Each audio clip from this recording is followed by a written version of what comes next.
Oh, hey, it's Rich, the Arizona Wildman. Hey, today I'm working on this barn find of a trailer that I found here with this Hobie cat on it that's been sitting out in the desert for the last 10 years and hasn't been used. The rats have eaten all the wires, and before I got around to just rewiring the lights, I wanted to figure out if the lights themselves were good first or if I was going to have to replace everything. You getting ready to do the same thing and wonder if you could do a test on your lights with something other than hooking it up to the trailer? Stick around, I'll show you.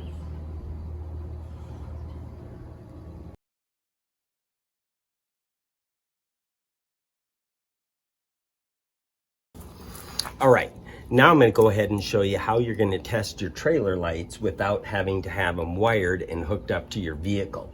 What you want to start out with first is take your wire strippers, go ahead and cut the wires and expose the wires that are coming out of the back of the light itself, and make sure that you strip the wire end so you can easily get a good connection.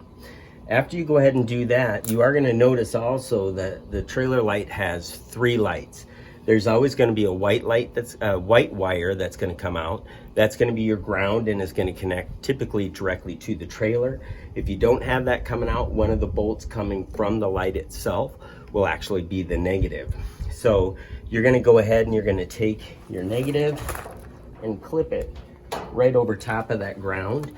And then you're going to notice that you have 2 colored wires coming out of here. You have a green and a brown, or on the other side will be a yellow and a brown.